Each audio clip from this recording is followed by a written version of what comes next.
November in Chicago has a specific kind of cruelty. The cold seeps through cheap fabric like it's got a personal vendetta, and tonight, the rain came down in sheets thick as curtains.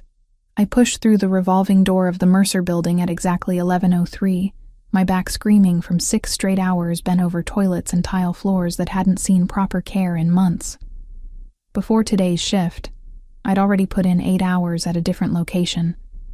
Double shifts were becoming normal, not exceptional, and my body kept a running tally of every repeated motion, every chemical burn, every moment my knees pressed against unforgiving ceramic. Chloe sat in the lobby's corner chair, the one by the dying plant that security never watered. Her homework was spread across her lap, math problems I knew she'd finished hours ago. She looked up when I approached, and I saw it immediately. That expression kids get when they're trying to be older than they are, trying to not complain about waiting in a corporate lobby while their mother scrubbed other people's messes. She was 12, but carried herself like someone who'd learned early that childhood was a luxury we couldn't afford. "Ready?" I asked, keeping my voice light. She gathered her papers without comment, stuffing them into a backpack that was 2 years old and showing it. The zipper stuck halfway, same as it had for months. I kept meaning to replace it, kept adding it to a mental list of things I'd buy when we had extra money. That list was getting long. We stepped outside and the rain hit us like a physical thing. I'd left my umbrella in the supply closet at the first building I'd cleaned today, 7 hours and a lifetime ago. Chloe pulled her hood up, pressing close to my side as we started down the sidewalk toward the bus stop 3 blocks away. The streets were mostly empty at this hour, just the occasional cab spraying water onto the curb and a few people hurrying between the warm glow of bar doorways. That's when I saw her. An older woman stood beneath the overhang of a closed boutique, her silver hair plastered to her head despite the slight protection from the rain. She wore a cream-colored coat that would have been elegant if it wasn't soaked through, and she clutched a small purse against her chest, like it contained something precious. Her eyes moved across the street with a kind of unfocused confusion I recognized instantly. My grandmother had looked like that near the end, before she passed. That lost quality, like the world had shifted while she wasn't looking, and nothing lined up quite right anymore. The woman stepped toward the curb as a taxi approached, waving her hand weakly. The cab didn't even slow down. She tried again with the next one, and the next, but they passed her by like she was invisible. Maybe it was the late hour. Maybe it was the neighborhood. Maybe it was something else entirely. Chicago taxi drivers develop a sixth sense about fares, and whatever they were sensing here made them keep driving. "Mom?" Chloe said quietly, following my gaze. "I know, baby. We should have kept walking. We had exactly $47 in my checking account until Friday's paycheck deposited, and that money was already allocated. 20 for groceries, the bare minimum. 18 for the electric bill that was past due. 9 for the bus passes that would get us through the week. Everything calculated down to the dollar, because that's what you do when there's no margin for error." But Chloe was already moving toward the woman, and I was already following her because we'd both been lost before, and we both remembered what it felt like. "Excuse me," I said, approaching carefully. Old people could be unpredictable, especially when they were disoriented. "Are you all right? Do you need help?" The woman turned to me and her eyes were a warm brown that reminded me of honey and sunlight. She said something in Italian, rapid and worried, gesturing at the street, and then at a piece of paper she pulled from her coat pocket. The paper was damp, the ink bleeding slightly, but I could make out an address written in careful script. Lakeshore Drive, one of the buildings where people paid more for a parking space than I paid in monthly rent. "I don't speak Italian," I said gently, "but I can see you're trying to get home. These drivers aren't stopping for you."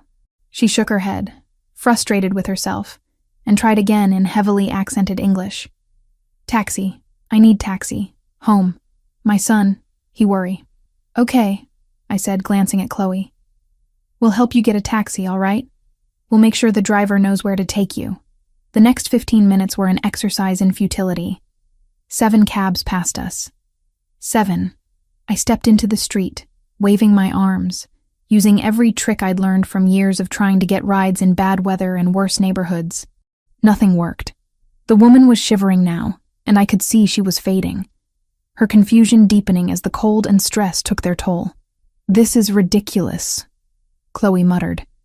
And before I could stop her, she'd stepped off the curb and directly into the path of an approaching taxi.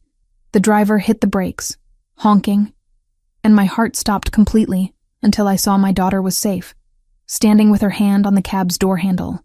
"Chloe, we need this cab," she called back, already opening the door. "Ma'am, come on.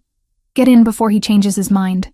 I helped the woman into the back seat, her movements slow and uncertain. Chloe leaned in, speaking to the driver through the partition. "She needs to go to this address. It's on Lakeshore Drive. She's confused and she's been out here a long time, so please make sure she gets inside the building safely, okay? Don't just drop her at the curb."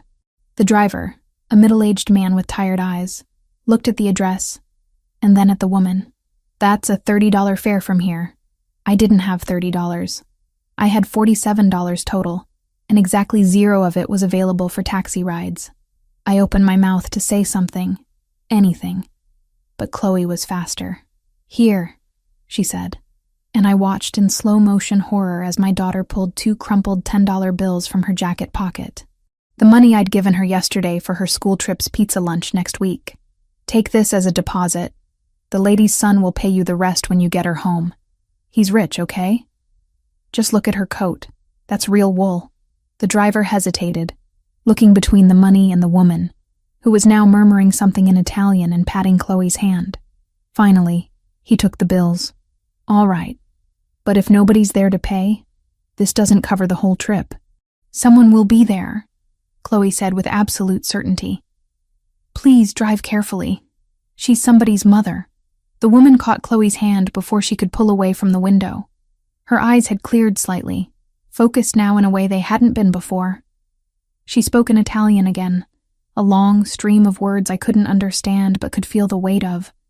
Gratitude, concern, blessing, all of it compressed into syllables that rose and fell like music. Then she pressed something into Chloe's palm. A small card, laminated and worn at the edges. Through the rain-spattered window, I could just make out the image of a saint, though I didn't know which one. The woman tapped the card, then tapped Chloe's heart, then her own. She said something else, softer now. And the taxi pulled away from the curb, red taillights disappearing into the downpour. Chloe stood on the sidewalk, soaked completely through, staring at the card in her hand. I stared at my daughter, a dozen different emotions fighting for dominance. Pride that she'd helped someone who needed it. Fury that she'd given away money we didn't have. Fear about how we'd make it through the week now. Exhaustion that pulled at every muscle and bone. "Chloe Marie Collins," I said, and she flinched at the use of her full name. "That was $20. "I know. That was your lunch money for next week." "I know. We don't have extra money." "You know we don't have extra money." "I know." She looked up at me then, her green eyes so much like mine, wet with rain and something else. But Mom, she was scared, really scared, and nobody would help her. All those taxis just kept going by like she didn't exist. The anger drained out of me all at once, leaving only the exhaustion. I pulled Chloe against my side, both of us shivering in the rain. "You should have asked me first. You would have said no. I would have said we couldn't afford it." "That's the same as no." She pressed her face against my wet jacket. "I'm sorry. I just couldn't leave her there.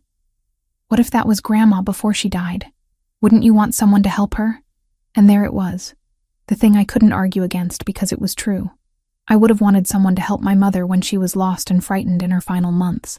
I would have wanted someone to give a damn that she was a person who mattered, even if she couldn't remember her own address. "Come on," I said quietly. "We need to get home." "The bus?" I checked my phone.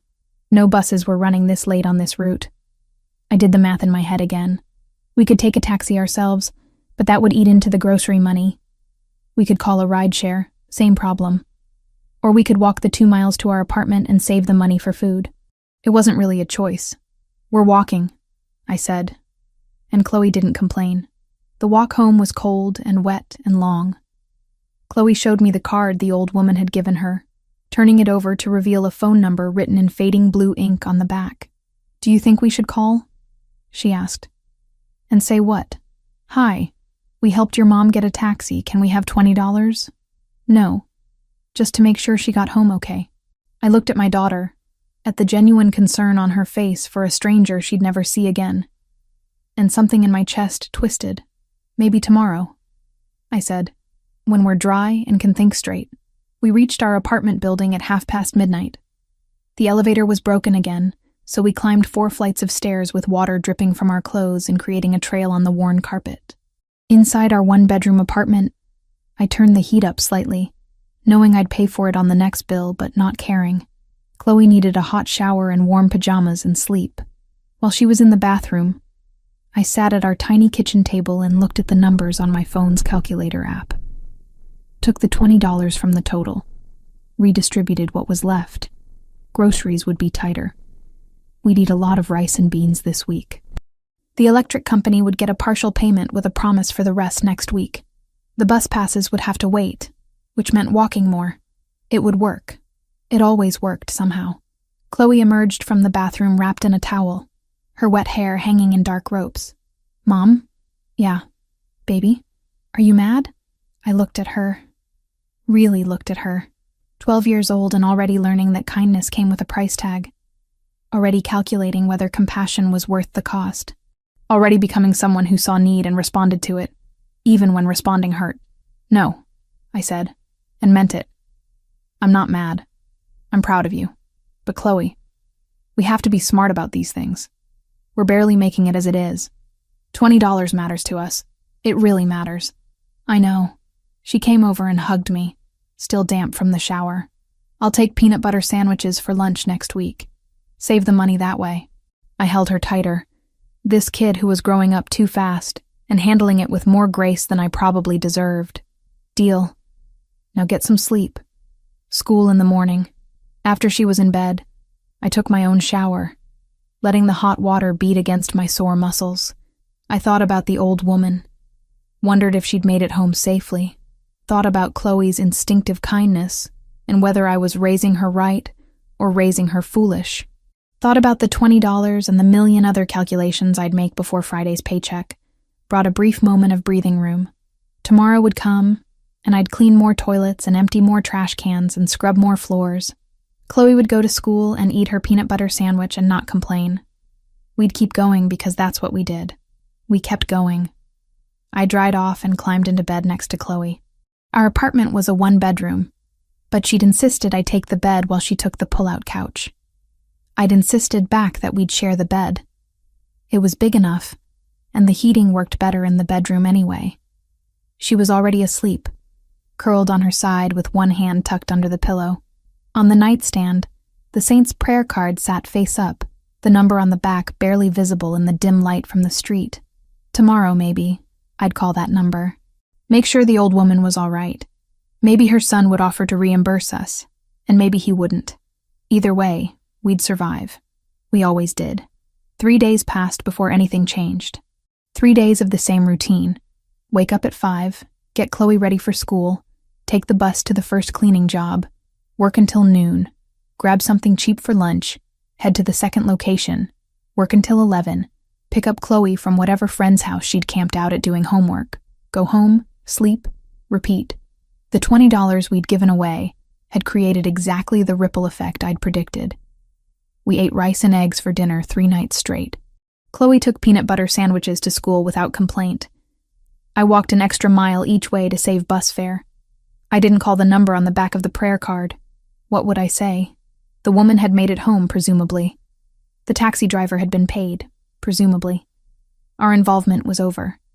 Wednesday afternoon found me at the Mercer building again, the same place where I'd finished my shift the night we'd helped the old woman. I was scheduled for the executive floors today, which meant better pay, but also meant dealing with the particular kind of mess that came from people who believed their money exempted them from basic courtesy. Coffee rings on mahogany desks. Trash overflowing because walking 3 feet to empty it was apparently too much effort. Bathrooms that looked like crime scenes. I was on the 42nd floor, scrubbing someone's idea of modern art off a bathroom mirror, when I heard footsteps behind me. Heavy, purposeful, not the shuffle of an office worker heading home late. Amanda Collins? I turned to find 2 men in dark suits standing in the doorway. Security, based on the earpieces and the way they carried themselves. My stomach dropped. This was it. Someone had complained about the cleaning quality, or I'd been caught using supplies for a different floor, or any one of the 100 small infractions that could get you fired when you were expendable. Yes? I kept my voice steady, setting down the spray bottle carefully. We need you to come with us, please. The please didn't make it sound optional. I thought about arguing, about demanding to know what this was about, but people in my position didn't get to demand things. Am I in trouble? Just come with us, ma'am. I followed them to the elevator, my mind racing through possibilities. Had something happened to Chloe? No, they would have said that immediately. Was this about the old woman? Had something gone wrong? Had the taxi driver filed a complaint? I couldn't imagine what we'd done that warranted security escort, but my heart was hammering against my ribs like it was trying to escape. The elevator went up instead of down.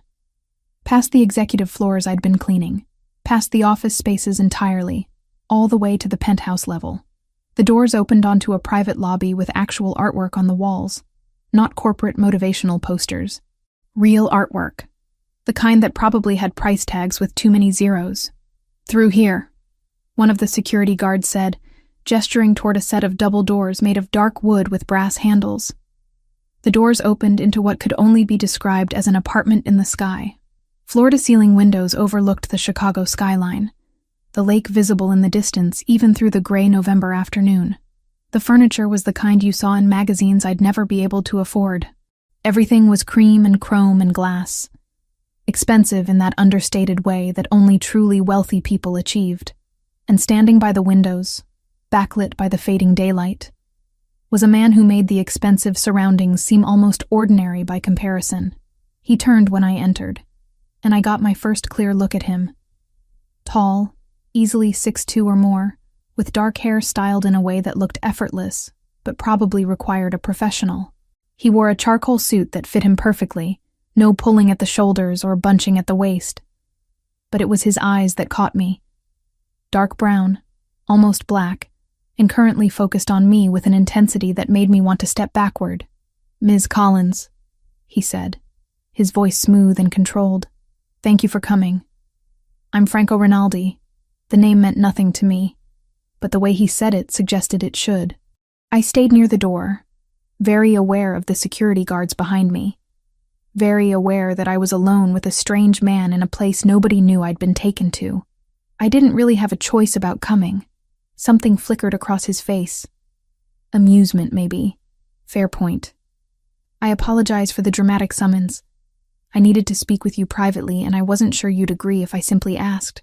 "Speak with me about what?" He gestured toward a seating area, leather chairs arranged around a glass coffee table. "Please, sit down. I'd rather stand." My back was already screaming from 8 hours of cleaning, but sitting felt like surrender. "Of course." He didn't move closer, keeping the distance between us. 3 nights ago, you and your daughter helped an elderly woman find a taxi. The woman was my mother, Beatrice Rinaldi. The old woman. I should have known this would come back somehow. Nothing was ever just kindness. There was always a price. "Is she all right? Did something happen?" "She's fine. Thanks to you and your daughter." He paused, and something in his expression softened slightly. "My mother has early-stage Alzheimer's. She gets confused sometimes, disoriented. That night, she'd slipped away from her caregiver during an appointment. We'd been looking for her for 2 hours. I'm glad she made it home safely. Because of your daughter's quick thinking and generosity." He moved slightly, not toward me, but toward a desk near the window. "The taxi driver contacted us. Security footage from several buildings helped us trace the route back to where you'd been working. It took a few days, but we found you. Of course they had cameras. Of course they'd tracked us down. I felt exposed, like I'd been watched without knowing it. Look, if this is about the money, we don't want repayment. Chloe did that because she wanted to help, not because she expected anything back. I know." He picked up something from the desk, a leather wallet. "But I'd still like to give you this." He approached slowly, giving me time to move away if I wanted to, and held out several bills. I didn't take them. Didn't even look to see how much it was. "We don't want your money, Mr. Rinaldi. It's just the $20 your daughter spent. plus compensation for your time and trouble. We weren't troubled, and our time was freely given. I crossed my arms, a defensive gesture I couldn't help. If your mother is safe, and you wanted to say thank you, consider it said. I need to get back to work. He studied me for a long moment, and I had the uncomfortable sensation of being evaluated. Not in a threatening way, exactly, but like he was trying to solve an equation, and I was the variable that didn't fit. You're refusing? I'm refusing. Most people would take the money. I'm not most people. The words came out sharper than I intended, and I don't like being summoned by security guards and brought to mysterious penthouses.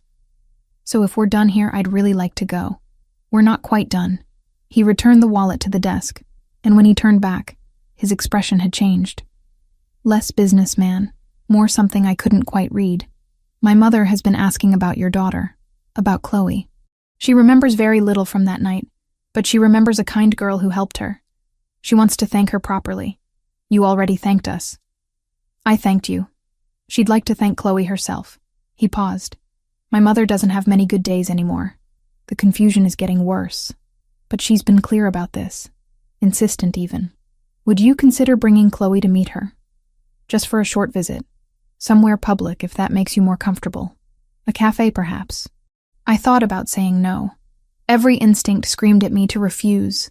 To get away from this man and his money and his mysterious penthouse and his security guards. But then I thought about Chloe, who'd stood in the rain and given away her lunch money for a stranger. I thought about the old woman, scared and confused, pressing that prayer card into my daughter's hand. Where? I asked finally. There's an Italian cafe in Lincoln Park, Cafe Fortunata. Saturday afternoon, 2 o'clock. I need your phone number. A direct line, not some office number. If I'm bringing my daughter anywhere, I need to know I can reach you. He pulled out a phone, typed something, and my own phone buzzed in my pocket. A text with just a phone number, no name. That's my personal cell. Only a handful of people have it. You can reach me anytime. I looked at the number on my screen, then at him. Saturday at 2. We'll stay for 1 hour, and then we're leaving whether your mother is done thanking us or not. Understood. And Mr. Rinaldi, if this turns out to be something other than what you're saying, if there's any kind of weird situation, I'm walking out and I'm calling the police. I don't care how many security guards you have. That earned me an actual smile. Brief but genuine. I would expect nothing less. Your daughter is lucky to have a mother who's protective. My daughter is all I have, which means I don't take chances with her safety. I understand completely. He walked me to the door, keeping that careful distance. Saturday at 2. I'll make sure my mother is having a good day. The security guards escorted me back to the 42nd floor in silence. One of them handed me my cleaning supplies, which apparently they'd collected while I was upstairs, and then they were gone. I stood in the empty hallway, my hands shaking slightly, trying to process what had just happened. That night, after Chloe was asleep, I did what any rational person would do. I Googled Franco Rinaldi. The results were interesting in what they didn't say as much as what they did. His name appeared in connection with an import-export business called Rinaldi International. There were photos of him at charity events, always in an expensive suit, often with older men who had that same aura of controlled power. A few articles mentioned his business interests in shipping and logistics. And then there were the other results, the ones that made my stomach tighten. Online forums speculating about his connections. A 2-year-old article from a tabloid suggesting links between Rinaldi International and organized crime figures, though no charges had ever been filed. A Reddit thread that got deleted but still showed up in cached searches, people discussing whether he was Maid or just associated. I stared at my phone screen for a long time, weighing what I'd learned against what I'd observed. The man I'd met today had been polite, controlled, respectful of my boundaries. He'd also had me brought to a private penthouse by security guards and admitted to tracking us down through surveillance footage. Those weren't the actions of someone who played by normal rules, but his mother had Alzheimer's. She'd been lost and scared, and we'd helped her. That part, at least, felt true. I deleted my search history and went to bed, but sleep didn't come easily. I kept thinking about Franco Rinaldi's dark eyes, the way he'd looked at me when I refused his money. Surprise, yes. but also something else. Respect, maybe, or at least recognition that I wasn't going to be easy to manage. Saturday would come, and we'd meet his mother, and then this strange chapter would close. We'd go back to our normal life of double shifts and tight budgets and rice for dinner. The Rinaldis would fade back into their world of penthouses and private security, and we'd stay in ours. That was what I told myself anyway. I wanted to believe it was true. Saturday arrived with unexpected sunshine, the kind of bright November day that felt like a gift after weeks of gray rain. I'd dressed Chloe carefully that morning, debating between her 2 pairs of decent jeans before settling on the darker ones without the frayed hem. She wore a burgundy sweater I'd found at Goodwill last month, still with the original tags somehow. For myself, I'd chosen black pants and a cream-colored blouse, both clean and pressed, but showing their age in ways only someone looking closely would notice. Cafe Fortunata sat on a tree-lined street in Lincoln Park, the kind of neighborhood where people walked expensive dogs and pushed $1,000 strollers. The cafe itself had an old-world charm, with dark wood trim and windows that looked out onto the sidewalk. Through the glass, I could see white tablecloths and fresh flowers in small vases. "Mom, are you nervous?" Chloe asked as we approached the entrance. "A little," I admitted. No point lying to her. She'd always been able to read me too well. Me too. What if she doesn't remember me? Then we'll remind her gently. And we'll be patient. I squeezed her hand. "Just be yourself, baby." That's all anyone can ask. Franco Rinaldi stood as we entered, and I spotted him immediately despite the cafe being half full with the lunch crowd. He wore dark slacks and a gray sweater that probably cost more than my monthly rent. But I pushed that thought away. He wasn't alone. An elderly woman sat across from him, her silver hair styled in an elegant twist, wearing a lavender cardigan over a white blouse. Even seated, I could see she carried herself with a certain grace. "Ms. Collins, Chloe," Franco said, moving to greet us. "Thank you for coming. This is my mother, Beatrice." The older woman looked up, and her face transformed completely. Her eyes, the same warm brown I remembered from that rainy night, lit up with recognition. She stood with surprising quickness and moved directly to Chloe, pulling my daughter into an embrace that made me instinctively step closer, protective. But Chloe relaxed into the hug, and Beatrice was murmuring in Italian, words I couldn't understand, but that sounded like blessings or prayers. When she finally released Chloe, there were tears in her eyes. "The kind girl," she said in heavily accented English. "You help me. You are good girl. I'm glad you got home safely," Chloe said, and I felt a surge of pride at her composure. Sit. Beatrice gestured to the table, and Franco pulled out chairs for us. The whole thing felt surreal. 3 days ago I'd been scrubbing toilets in an office building, and now I was sitting at a white tablecloth cafe with a woman who probably never worried about grocery money. A waiter appeared immediately, and Franco ordered in rapid Italian. I caught words here and there, enough to know he was ordering for all of us without asking what we wanted, but somehow it didn't feel presumptuous. More like he was taking care of details so we could focus on his mother. Beatrice reached across the table and took Chloe's hands in both of hers. "I have something for you," she said, and Franco produced a wrapped package from the seat beside him. The paper was beautiful, cream-colored with a silk ribbon. Beatrice pushed it toward Chloe. "For you, please." Chloe looked at me and I nodded permission. She unwrapped it carefully, preserving the paper in that way kids do when they're not used to receiving many gifts. Inside was a book, old and clearly valuable, with a leather cover embossed with gold lettering. "Italian Fairy Tales," the spine read. "This was mine when I am young girl in Napoli," Beatrice said. "My mother, she read to me. Now you have. You read. Remember, Beatrice." "I can't take this," Chloe said softly, looking at the book with wonder. "It's too valuable." "You must take," Beatrice insisted. "Please, make me happy." I met Franco's eyes over the table. He gave a slight nod, and I understood. This mattered to his mother. Fighting it would only upset her. "Thank you," Chloe said, holding the book like it was made of glass. "I'll take really good care of it. I promise." The food arrived, pasta dishes that smelled incredible and looked like works of art. I couldn't remember the last time I'd eaten in a restaurant that didn't have a drive-through window. Franco served his mother first, cutting her pasta into smaller pieces without making it obvious, guiding her hand to her fork when she seemed confused about where to start. I watched the way he interacted with her. Patient, gentle, never rushing. When she repeated the same question twice within 5 minutes, asking where we were and why we were there, he answered both times as if hearing it for the first time. When she called him by what must have been his father's name, he gently corrected her without frustration. "Tell me about school," Beatrice said to Chloe, her English coming and going in waves. "You study? You are smart, girl?" "I like school," Chloe said. "My favorite subject is English. We're reading To Kill a Mockingbird right now." "Ah, books. Books are important." Beatrice turned to Franco. "Luca, you remember? I read you every night when small?" "I remember, Mama," Franco said, not correcting the name this time. "You read me Italian stories, about the clever fox and the foolish wolf." Yes. The fox, he is too smart. Always winning." She smiled, pleased, then seemed to lose the thread. Her gaze drifted to the window, confusion creeping back in. Franco caught my eye, and there was something in his expression that hit me unexpectedly. Grief, but also acceptance.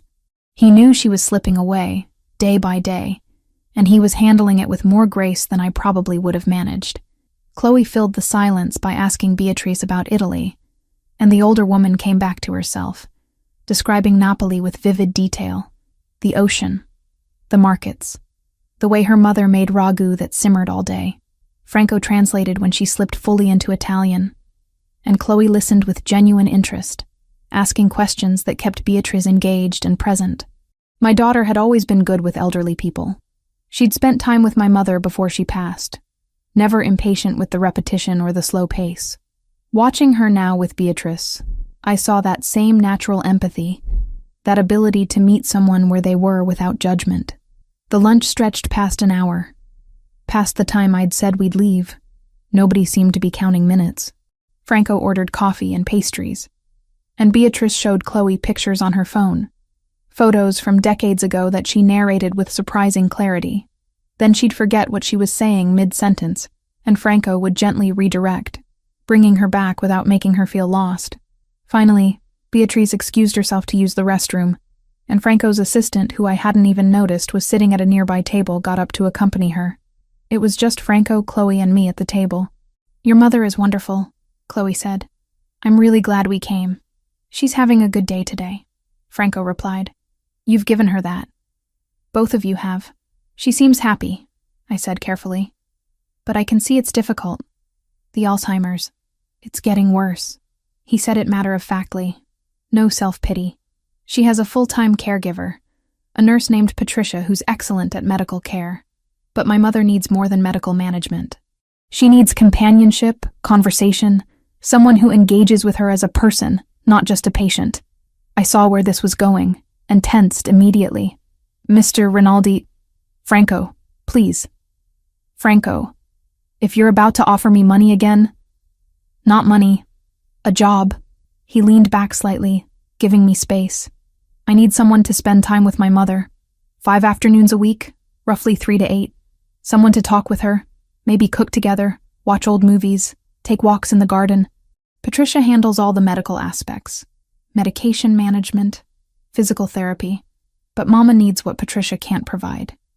She needs someone who sees her, not her condition." "You have resources," I said. "You could hire a professional companion, someone trained in memory care. I've tried 3 different companions in the past year. They were all qualified, experienced, appropriate. My mother tolerated them, but never connected with them. The way she connected with Chloe in 10 minutes, I haven't seen that in months." Chloe was watching this exchange with interest, smart enough to stay quiet, but clearly following every word. "What exactly would this job entail?" I asked, already feeling myself being pulled into something I wasn't sure I wanted. "Spending time with my mother at our family home. Reading, talking, simple activities that keep her engaged. Chloe would be welcome to come with you after school. In fact, I think my mother would prefer it."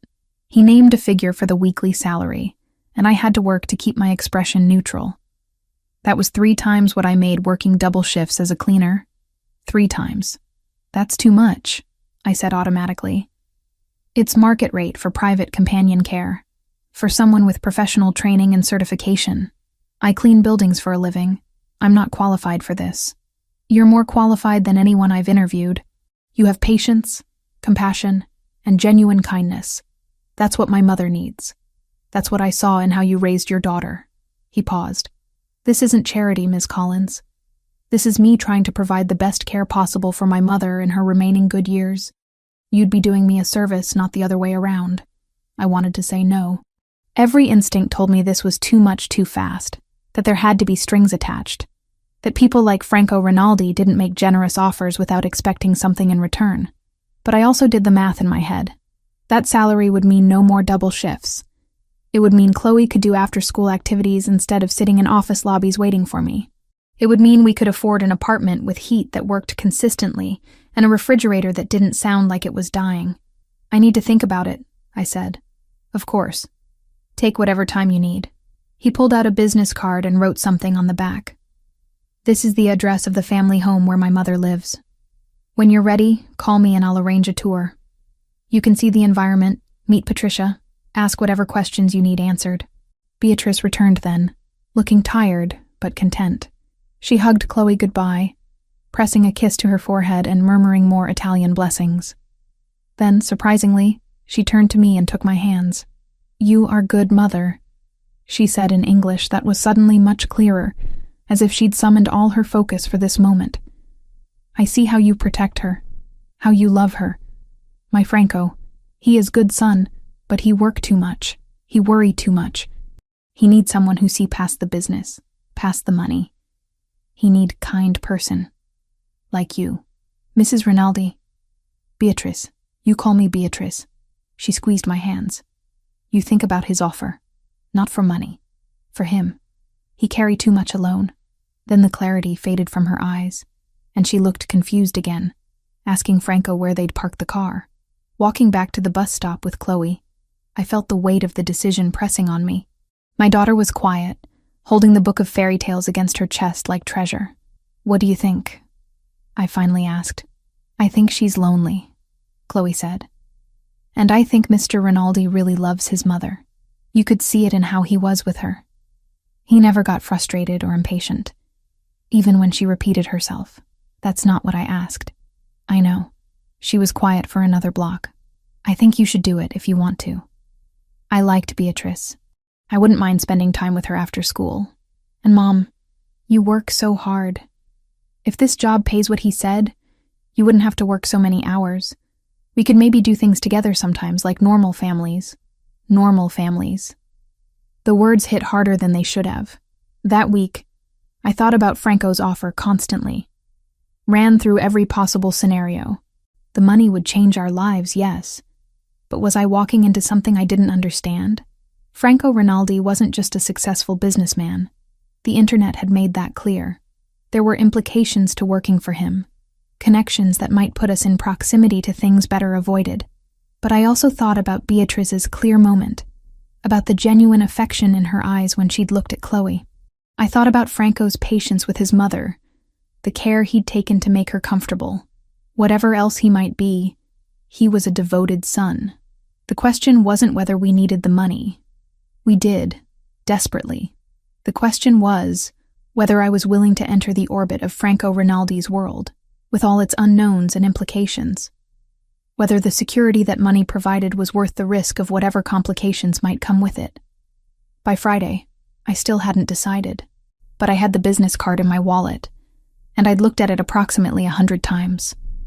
The address written on the back was in Forest Glen, where houses had actual yards and people lived in single-family homes instead of apartments with thin walls. I'd call him Monday, I decided. I'd at least see the house, meet the nurse, understand fully what was being offered. Then I'd make a decision. That was reasonable. That was smart. What I didn't know yet was that Monday's phone call would set in motion a chain of events that would reshape everything I thought I knew about safety, security, and the complicated nature of good men who operated in dark spaces. Monday morning, I called Franco Rinaldi and accepted the job on a trial basis. 1 month, I told him.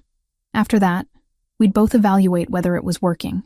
He agreed without hesitation, and by Wednesday afternoon, I was standing in the foyer of a house in Forest Glen that made our apartment look like a closet. The Rinaldi home wasn't ostentatious in the way I'd expected. No gold fixtures or marble statues or whatever wealthy people filled their houses with. Instead, it was elegant and understated, with high ceilings and large windows that let in natural light. Hardwood floors gleamed under Persian rugs that were probably older than I was. Family photographs lined the hallway, black and white images of people who shared Franco's strong features and Beatrice's warm eyes. Patricia, the nurse Franco had mentioned, met me at the door. She was a woman in her 50s with kind eyes and capable hands, wearing scrubs and an air of professional competence. She walked me through Beatrice's daily routine, medication schedule, physical therapy exercises, and the warning signs of particularly bad confusion episodes. The key with Alzheimer's patients is maintaining consistency, Patricia explained as we toured the first floor. Same routines, same spaces, minimal disruption. When they get agitated, you redirect gently. Never argue about what's real or not real to them. I understand. My grandmother had dementia before she passed. Patricia's expression softened. Then you know. The person you love is still in there, but they're fading. Some days you get glimpses of who they were. Other days, they're completely lost. She paused at a doorway. Mrs. Rinaldi is having a good morning today. She's been asking about the girl who helped her. Your daughter, yes? Chloe. She'll come after school lets out at 3:30. Perfect. Having young energy around helps. Mrs. Rinaldi responds well to children. Less complicated than adults, I think. Patricia pushed open the door to reveal a sunroom filled with plants and comfortable furniture. Beatrice sat in a chair by the window, a book open in her lap, though I could see she wasn't reading it. The first 2 weeks established a rhythm that felt almost comfortable. I'd arrive at 3, and Patricia would brief me on how Beatrice's day had been. Good days meant she was alert, conversational, present. Bad days meant confusion, agitation, sometimes not recognizing her own home. I learned quickly that the best approach was meeting her wherever she was mentally, not trying to force her back to reality. We'd read together, mostly Italian poetry that she'd memorized decades ago, and could still recite with startling accuracy. We'd cook simple meals, her hands remembering the motions even when her mind couldn't recall the recipe names. We'd walk through the private garden behind the house, a space carefully maintained with paths wide enough for a wheelchair, if it eventually came to that. Chloe would arrive with her backpack full of homework, settling at the kitchen table, while Beatrice watched her with contentment. My daughter had a gift for engaging the older woman without making her feel patronized.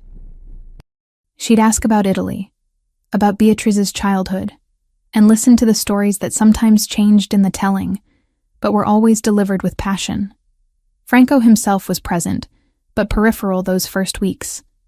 He'd appear briefly in the evening, checking on his mother, exchanging pleasantries with me, but always maintaining a professional distance. He worked long hours, Patricia told me. Often didn't come home until late, sometimes not at all. The business demanded his constant attention. I noticed other things too, details that confirmed the suspicions I'd developed after researching Franco online. The property had security I hadn't immediately recognized because it was subtle. Cameras hidden in landscaping. Men in casual clothes who I realized were guards after seeing them multiple times in different positions. The study where Franco worked had reinforced doors, and once when I passed by during a meeting, I'd heard raised voices speaking rapid Italian that sounded more like threats than negotiations. Beatrice would sometimes murmur worries about the dangerous business her son was involved in. She'd clutch my hand and say things in Italian that I didn't understand, but felt in my gut were pleas for his safety. I'd comfort her without really knowing what I was comforting her about, redirecting to safer topics like recipes or garden plans. The third week, everything shifted. It was a Tuesday afternoon, unseasonably warm for late November. Beatrice and I had been looking through old photo albums, her narrating stories about relatives long dead, when suddenly her face went blank. Complete confusion washed over her features, and she stood abruptly, knocking the album to the floor. "Where am I?" she asked in Italian-accented English, her voice rising with panic. "This is not my house. Where is my mother? I want my mother." "Beatrice, you're home. You're safe." I kept my voice calm, standing slowly so I wouldn't startle her. "No, no. This is not right. Nothing is right." She backed away from me, her eyes unfocused. "Who are you? Where is Franco? Where is my husband?" Her husband had been dead for 15 years, Franco had told me. But to Beatrice right now, he was alive, and she needed him. "Let's sit down," I said gently, not approaching but gesturing to the couch. "You're tired. Sometimes when we're tired, things get confusing." "I am not confused." The agitation was escalating, and I knew from my grandmother's decline that this could spiral quickly into full panic if I didn't redirect. I started singing, an old Italian lullaby my grandmother used to hum, though I didn't know the words, just the melody. Something about it reached Beatrice through the confusion. She stopped, backing away, her head tilting as if trying to place the sound. "My mother sang that," she whispered. "Did she? It's beautiful. Will you teach me the words?" The panic receded from her eyes, replaced by the distant look of someone reaching into memories that were clearer than the present. She sat down slowly, and I sat beside her, still humming. She began singing the actual lyrics, her voice wavering but growing stronger as the familiar words came back to her. That's how Franco found us 20 minutes later. His mother singing an Italian lullaby while I held her hand, both of us rocking slightly to the rhythm. He stood in the doorway, and I saw something cross his face that I hadn't seen before. Raw vulnerability, quickly controlled, but there nonetheless. After Beatrice had calmed completely, and Patricia had taken her upstairs for a nap, Franco asked me to stay for a moment. We stood in the kitchen, afternoon light slanting through the windows, and he looked exhausted in a way that went beyond physical tiredness. "Patricia told me what happened," he said. "How you handled it. That technique, singing to redirect her. Most people wouldn't think of that. My grandmother responded well to music when the confusion got bad. Even when she couldn't remember her own name, she could remember songs from her childhood. The brain holds on to those memories differently. You've dealt with this before. It wasn't a question. My grandmother lived with us her last year. My mother took care of her while working 2 jobs. I was 15, helped where I could." I leaned against the counter, suddenly aware of how informal this conversation was compared to our previous interactions. It's hard, watching someone disappear piece by piece. Some days they're themselves and you almost forget. Other days they're gone completely, and you're caring for a stranger who has their face. "Yes," he said it quietly, like I'd articulated something he'd been feeling but hadn't voiced. "Exactly that. The other caregivers, they were competent. They followed protocols, administered medication correctly, kept her on schedule. But they treated her like a patient, not a person. You treat her like she still matters, even when she can't remember why she should. She does matter. She's your mother. She raised you, loved you, shaped who you became. That doesn't disappear just because her memory does." Franco was quiet for a long moment, his dark eyes studying me with that same intensity I'd noticed at our first meeting. The previous caregivers would have called Patricia immediately, maybe called me in a panic. "You handled it yourself. That's what you hired me for, isn't it? I hired you because my mother connected with your daughter. I kept you on because you're good at this. Better than anyone else I've interviewed." He moved to the coffee maker, and I realized this was the longest conversation we'd had since I'd started working here. "Coffee?" "Sure." He poured 2 cups with practiced efficiency, handed me one. We stood in companionable silence for a moment, drinking coffee in a kitchen that probably cost more than most people's houses. It should have felt strange, but somehow it didn't. "Can I ask you something?" I said finally. "Of course. The business you run. The import-export company. That's not all it is it?" He didn't pretend to misunderstand. "No, it's not all it is. I'm not asking for details. I just need to know if working here, bringing Chloe here, puts us in danger. Real danger, not theoretical. The property is secure. More secure than most government buildings." Nothing that happens in my business life touches this house. I've made sure of that. He met my eyes directly. But I won't lie to you, Amanda. There are risks associated with being in my orbit, even peripherally. If you want to leave, I understand. I'll pay you through the end of the month regardless. I should have taken the out he was offering. Should have grabbed Chloe and gone back to our safe, predictable life of poverty and struggle. But I thought about Beatrice singing that lullaby, about Chloe's face when she talked about spending afternoons here, about the paycheck that had already allowed me to buy groceries without calculating every penny. I'm not leaving, I said, but I need you to be straight with me. If something changes, if the risk level increases, you tell me immediately. No protecting me from information I need to keep my daughter safe. Agreed. He extended his hand and I shook it. His grip was firm, his hand warm. Thank you for staying. My mother needs you. More than I realized when I made the offer. After that conversation, something shifted between us.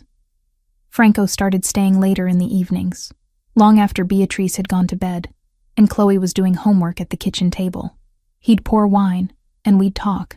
Not about his business or my past, but about smaller things. Books, music, places we'd traveled or wanted to travel.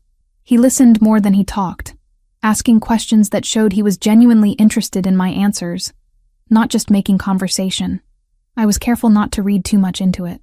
He was lonely, probably, isolated by his position and the nature of his work.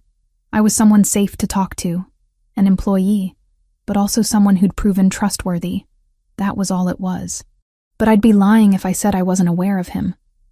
The way he moved through spaces like he owned them, which he usually did. The rare smile that transformed his face from intimidating to almost boyish. The gentleness he showed his mother contrasted sharply with the controlled power I saw when he was handling business calls. Chloe noticed too. Mr. Rinaldi talks to you a lot, she observed one evening as we drove home. He's my employer. We discuss his mother's care. Mom, I'm 12, not stupid. He talks to you the way people talk when they like each other. Not just boss-employee stuff. You're reading too much into it, baby, if you say so. But her tone suggested she didn't believe me. I didn't entirely believe me either. But acknowledging attraction to Franco Rinaldi felt dangerous for reasons that had nothing to do with his criminal connections. I'd been down the road of getting involved with someone who seemed strong and protective, only to discover too late that protection could become control. I wasn't doing that again, no matter how many times Franco's eyes lingered on me when he thought I wasn't looking. 4 weeks into the job, I'd settled into a routine that felt almost normal. Chloe was thriving. I was sleeping better, knowing we had financial stability, and Beatrice had more good days than bad. It was the closest thing to peace I'd felt in years. I should have known it wouldn't last. The 6th week started like all the others. Chloe caught the school bus at 7:15. I arrived at the Rinaldi house by 3, and Beatrice was having what Patricia called a moderate day. Not her best, not her worst. She recognized me immediately, but kept calling me by her sister's name, Lucia, no matter how many times I gently corrected her. My phone buzzed during afternoon tea. An unknown number. I almost didn't answer, but something made me pick up. Amanda. The voice sent ice through my veins. Ryan. My ex-husband, who should have been in prison for another 8 months on an aggravated assault charge. Surprised to hear from me? I stepped away from Beatrice, moving into the hallway where she couldn't hear. How did you get this number? I got out early. Good behavior, overcrowding, you know how it goes. And I've been thinking a lot about my daughter, about my rights as a father. You signed away visitation rights in the divorce, under duress. My lawyer says I have grounds to contest. Parental alienation, they call it. You've been keeping Chloe from me, poisoning her against her own father. His voice had that edge I remembered, the one that came right before things got bad. I want to see her. I have a right to see her. You lost that right when you put me in the hospital. That's your version. Mine's different. And a judge might be real interested in hearing both sides, especially now that you're working for some rich guy. What's that about, Amanda? You sleeping with your boss? That's not a good environment for a child. My hand tightened on the phone. Stay away from us, Ryan. Or what? You gonna call the cops? Tell them what? That I called my ex-wife to discuss custody of my daughter? That's not illegal, sweetheart. But you keeping her from me, that could be. He paused, and I could hear him breathing. I'll be in touch. Real soon. The line went dead. I stood in the hallway, my heart hammering, trying to control the panic rising in my chest. Ryan was out. Ryan knew where I worked, or at least knew enough to find me. Ryan was going to make good on his threats, because that's what he did. He found your weak spots and pressed until you broke. I didn't tell Franco. This was my problem, not his. I'd handled Ryan before. I'd handle him again. I researched restraining orders on my phone that night after Chloe fell asleep, filled out the paperwork online, and submitted it to the court. The process could take weeks, the website warned. File a police report first, it suggested. But what would I report? An unwanted phone call wasn't a crime. The messages started the next day.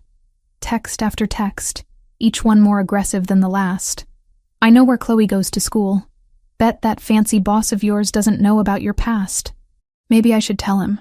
You can't hide from me. You're still my wife in the eyes of God. That little brat needs her father. I'm coming to get her. I blocked his number. He texted from a different one. I blocked that. He called from payphones, from other people's phones, always finding a way through. I stopped sleeping, jumping at every sound, checking the locks on our apartment door obsessively. Chloe noticed. Mom, you're acting weird. Is everything okay? Everything's fine, baby. Just tired. You keep checking your phone like you're waiting for bad news. I'm not. I promise. The lie tasted bitter. But what was I supposed to say? Your father, who terrified you for years, is out of prison and threatening us? She'd just gotten to a place where she felt safe. I couldn't take that away from her. On Thursday, Ryan showed up at our old apartment building. I'd moved us 6 months before I took the job with Franco, but he must have started his search there. Mrs. Alvarez from 3B called me, her voice shaking. Amanda, there's a man here asking about you and Chloe. He's being very aggressive, demanding to know where you moved. I didn't tell him anything, but he's scaring people. Call the police, Mrs. Alvarez. Tell them he's trespassing and harassing residents. I did. They came, talked to him, but they said he hasn't broken any laws. He left, but Amanda, he said he'd be back. That night, I pulled Chloe out of her school and enrolled her in a different one across town. The paperwork was a nightmare. The commute would be terrible, but at least Ryan wouldn't know where to find her during the day. I told her it was because the new school had a better arts program. She didn't believe me, but she didn't push. Friday afternoon at the Rinaldi house. I was helping Beatrice with a puzzle when Franco came home early. Unusual for him. He typically didn't appear until after 7. He took one look at me, and his expression shifted. Amanda, can we talk? Privately. Patricia took over with Beatrice, and I followed Franco to his study. The room was all dark wood and leather, with a massive desk that probably weighed more than my car. He gestured to a chair, but I stayed standing, too wound up to sit. What's wrong? He asked directly. Nothing. Everything's fine with your mother. She's had a good week overall. I'm not asking about my mother. I'm asking about you. You've been jumpy, distracted. You've lost weight. Chloe told Patricia you changed her school suddenly. Something's wrong. Of course Chloe had mentioned it. Why wouldn't she? It's personal. Nothing that affects my work here. Amanda. He said my name with unexpected gentleness. I'm not asking as your employer. I'm asking as someone who's concerned about your well-being. What's going on? I wanted to keep it to myself, handle it alone like I'd handled everything else in my life. But I was exhausted, scared, and running out of options. And maybe it was the way he was looking at me, without pity or judgment, just genuine concern. Maybe it was remembering the listener feedback about not being defensive when someone offered help. Or maybe I was just tired of carrying everything myself. My ex-husband got out of prison early, I said. He's been contacting me, making threats about taking Chloe. He showed up at my old building. He knows where she went to school. I've filed for a restraining order, but the process is slow. And until then, there's not much the police can do unless he actually does something. Franco's expression didn't change, but something in his eyes went cold. What kind of threats? that he's going to take her from me, that he'll contest the custody arrangement, that I'm an unfit mother for working here. I wrapped my arms around myself. Ryan is very good at finding legal gray areas. He terrorized me for 3 years, but he never left marks where people could see. No arrest record except the one assault charge that stuck, because a neighbor called 911. He knows how to make my life hell without technically breaking laws. Has he threatened physical violence? Not explicitly. He's smarter than that. Just implications. Intimidation. I met Franco's eyes. Look, I'm telling you this because you asked, but I don't expect you to do anything. This is my problem. I'll handle it. How? I don't know yet, but I will. Franco was quiet for a long moment, and I could see him thinking, calculating. When he spoke, his voice was calm.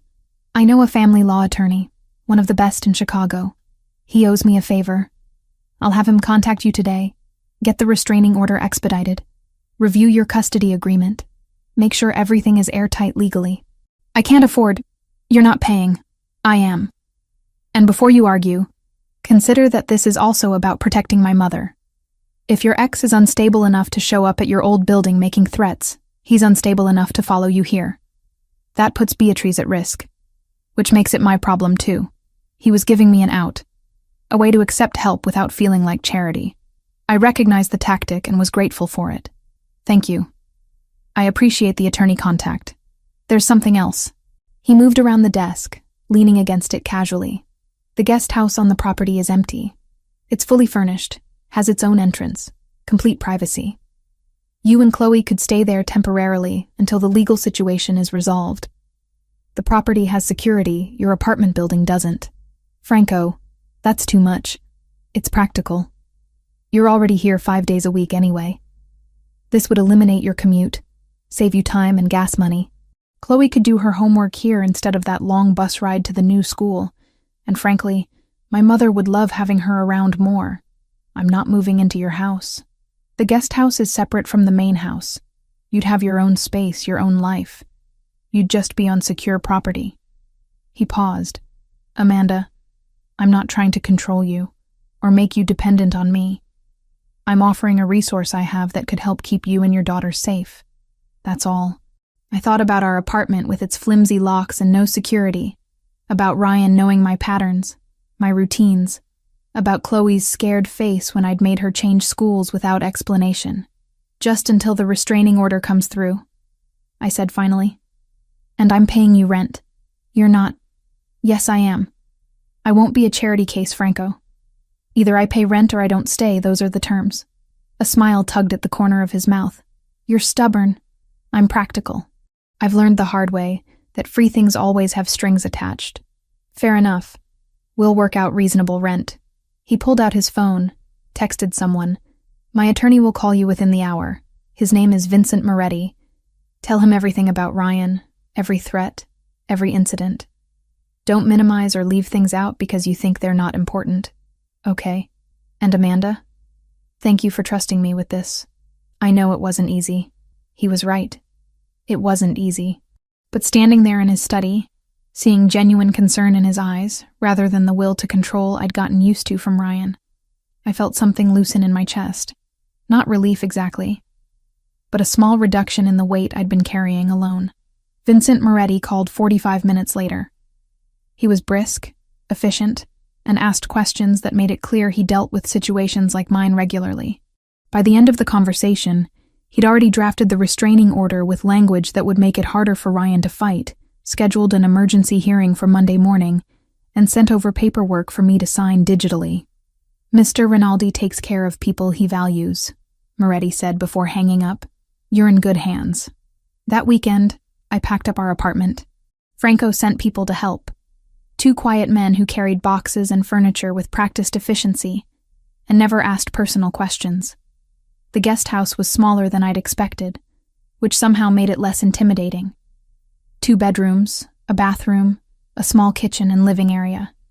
Furnished simply but comfortably, with large windows overlooking the garden. Chloe loved it immediately. Mom, there's actual space here. And look, you can see the lake from my bedroom window.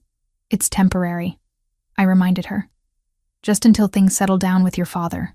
Her expression closed off at the mention of Ryan. I don't want to see him. I know, baby. You won't have to. Promise? I wanted to promise. Wanted to guarantee her safety with absolute certainty. But I'd learned not to make promises I might not be able to keep. I'm going to do everything I can to keep you safe. That's what I can promise.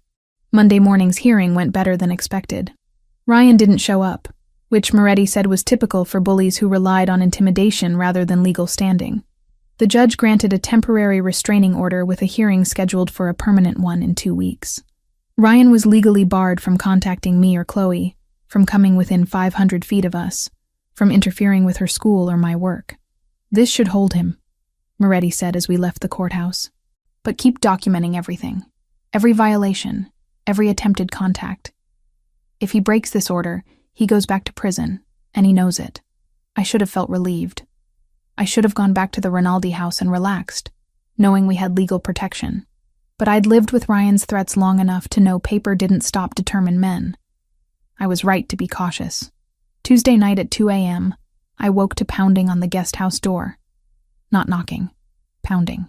The kind of aggressive, violent hammering that meant someone wanted to break through, not be let in. Amanda, Ryan's voice slurred and furious. Open this door. You can't keep me from my daughter. I have rights. I grabbed my phone, pulled Chloe from her bed where she'd woken up crying, and locked us in the bathroom.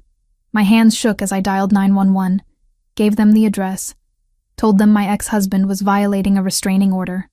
Amanda! More pounding, harder now. The sound of something hitting the door, maybe his shoulder. I know you're in there. You think you're safe with your rich boyfriend? You think he can protect you? I'll kill you both before I let you take my daughter. Then I heard other voices. Male, authoritative, not Ryan's.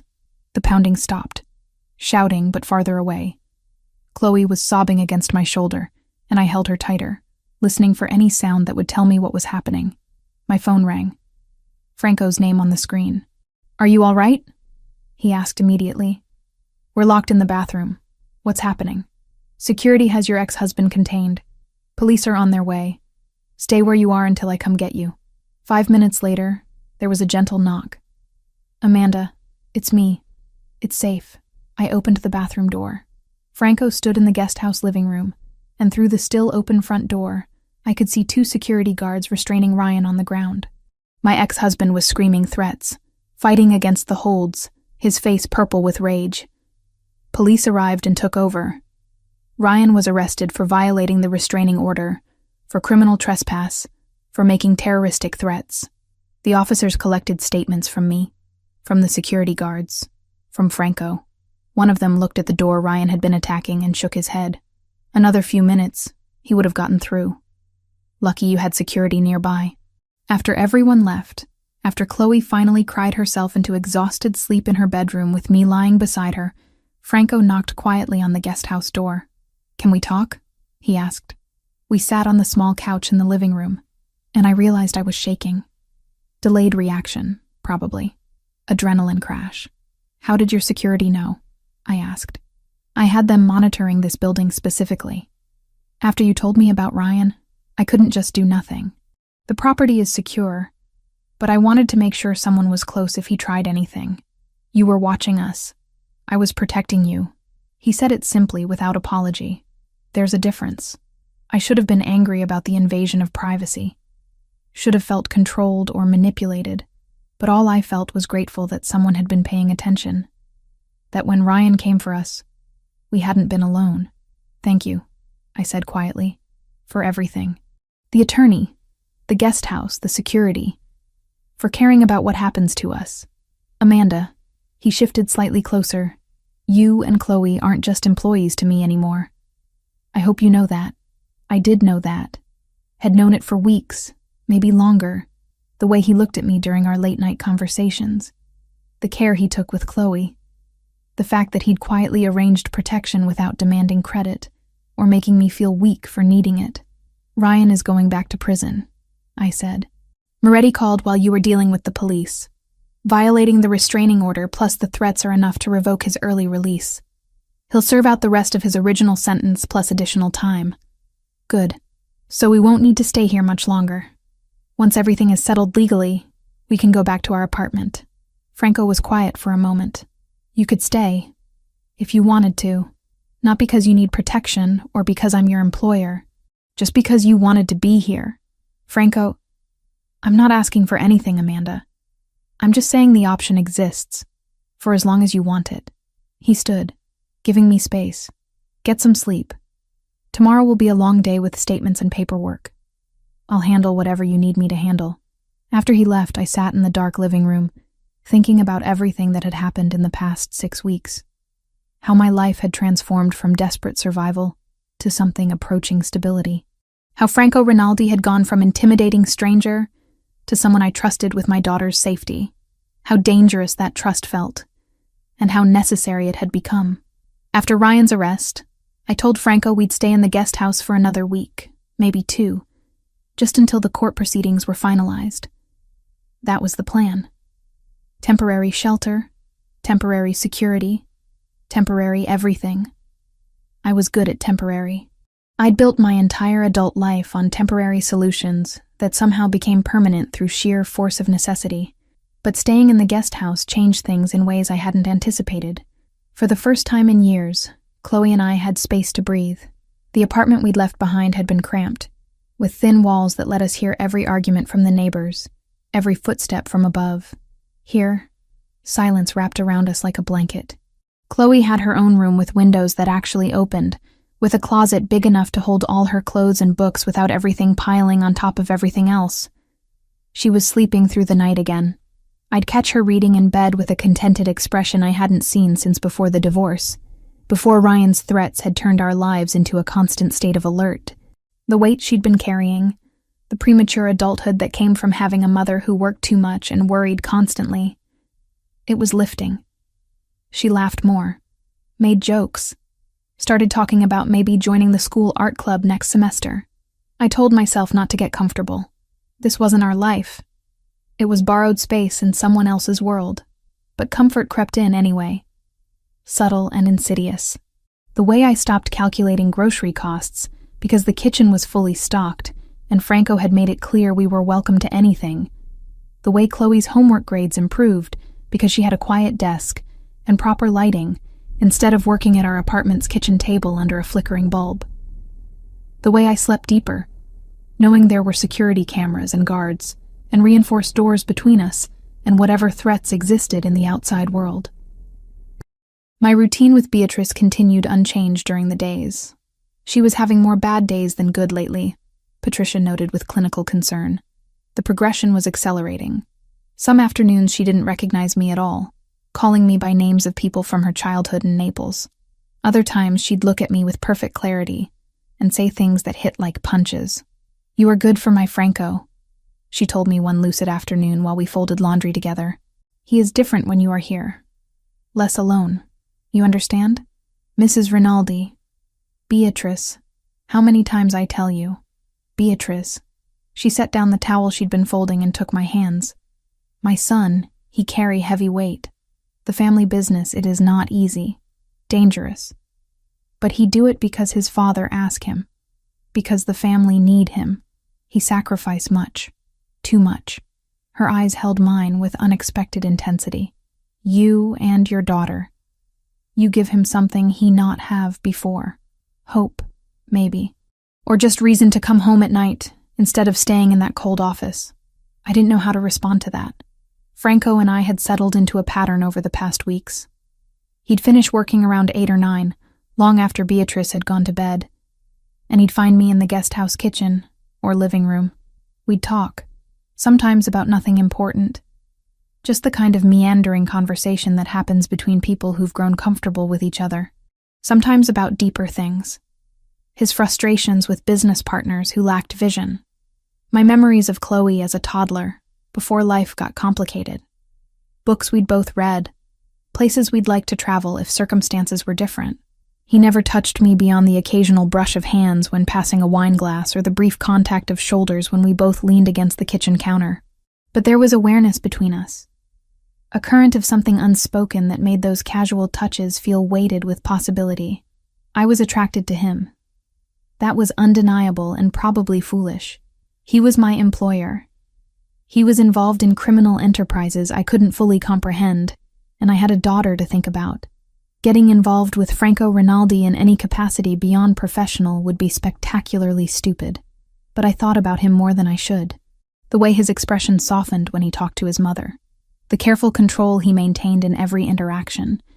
Like he was constantly monitoring himself for signs of the violence I knew he was capable of, but had never directed toward me. The rare, full smile that transformed his entire face from intimidating to almost boyish. Chloe noticed, of course. 12-year-olds were unnervingly perceptive. "You like him," she said one evening, after Franco had left the guest house following one of our longer conversations. "He's my employer. Mom, I have eyes. The way you two talk, that's not boss and employee stuff. That's something else. It's complicated." "Is it, though?" She closed her book, giving me her full attention. "He's nice to you. He's nice to me and to his mom. He helped us when Dad was being scary. What's complicated about that? How did I explain to my daughter that nice wasn't the same as safe? That powerful men, even ones who seemed protective, could become controlling? That I'd already made the mistake once of trusting someone who presented well but hid darkness underneath? "I need to be careful," I said finally. "We both do. This isn't our world, baby. We're here temporarily because we needed help, but we can't forget that." "Why not? Why can't this be our world?" She leaned forward, and I saw hope in her expression that terrified me. "We're happy here. You're less stressed. I have space and quiet, and I actually like going to the new school. Mrs. Rinaldi loves having us around. Why do we have to leave? Because nothing is free, Chloe. Everything has a cost, and sometimes you don't see the bill until it's too late to do anything about it. That's just pessimistic adult talk. Sometimes good things happen and they're just good. They don't have to be complicated." I wanted to believe her, wanted to embrace the simplicity of her worldview. But experience had taught me that good things usually came with conditions, and the better they seemed, the steeper the eventual price. The second week in the guest house, the atmosphere in the main house changed. I felt it before I understood what I was feeling. Security presence increased. Men I'd never seen before appeared on the property, talking in tight clusters with expressions that suggested high stakes. Franco's meeting in his study grew longer and louder, raised voices carrying through walls that were supposed to be soundproof. Patricia pulled me aside Tuesday afternoon. "There's some kind of business situation happening. Mr. Rinaldi asked that you keep Chloe close to the guest house after school. Don't wander the grounds. Just stay in your space or in the main house with Mrs. Rinaldi." "What kind of situation?" "The kind I don't ask about, and you shouldn't either." But she looked worried, and Patricia wasn't someone who worried easily. I should have taken Chloe and left then. Should have recognized the warning signs and removed us from whatever was brewing. But I didn't. Partly because I'd committed to caring for Beatrice and walking out felt like abandoning her. Partly because I told myself this was exactly what Franco had promised wouldn't happen, that his business wouldn't touch us. Mostly because I didn't want to leave, and that wanting scared me more than the nameless threat did. Wednesday night, everything came apart. I was reading to Beatrice in her room, Chloe curled up in the chair by the window with her own book, when the first shots rang out. Sharp cracks that my brain initially didn't process as gunfire because gunfire didn't happen in places like this. In neighborhoods where houses cost millions and people walked expensive dogs. Then came the sound of breaking glass, shouting, more gunfire. Close. Too close. "Get down." Franco's voice commanding, coming from the hallway. He appeared in the doorway, and I'd never seen him like this. Gun in hand, face hard with controlled fury. "Bunker, now. Amanda, bring Chloe and my mother." I didn't argue or ask questions. Grabbed Chloe, who'd gone pale and frozen, and guided Beatrice from her chair.